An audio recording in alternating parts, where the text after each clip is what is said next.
হুসাইন রাদিয়াল্লাহু আনহু বংশধর সহ উনি ৭২ জনকে নিয়ে কারবালায় গেছিলেন। এজিদের মাবিয়ার ছেলে এজিদ ওনাকে ইনভাইট করছিল যে আসেন, আপনি আমার কাছে আসেন, আপনার কাছে আমরা বায়াত হব, আপনার কাছ থেকে আমরা ইসলামিক শিক্ষা নেব। এভাবে তার সাথে একটা ছলচাতুরি করে তাকে ডাকা হয়।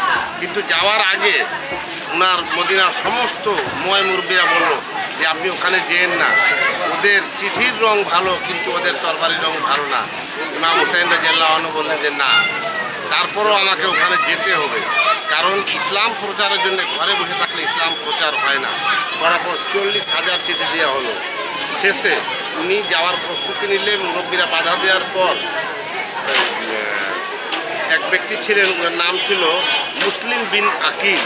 ওনার 2টো বাচ্চা ছিল, ওনার ওয়াইফ ছিলেন না। ওই লোককে দূত হিসাবে পাঠানো হয় যে আপনি যান, ওখানে যে দেখেন ওখানকার অবস্থা কী।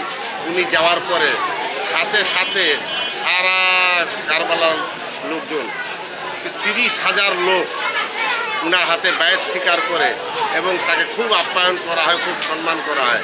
উনি ওইখান থেকে চিঠিতে লেখেন যে হ্যাঁ, হুসাইন রাদিয়াল্লাহু আনহু এখানে সব কিছুই বহাল তবিয়তে আছে, আপনি আসতে পারেন। এটুকু লেখার পরে উনাকে এবং ওনার 2 সন্তান এতিমকে মেরে ফেলা হয় এবং ওই চিঠিটা পাঠায় দেওয়া হয় মদিনায়। হুসাইন রাদিয়াল্লাহু আনহু মনে করলেন যে সব কিছু যখন বহাল তবিয়তে আছে তাহলে আমার যাওয়াটা তেমন সমস্যা হবে না।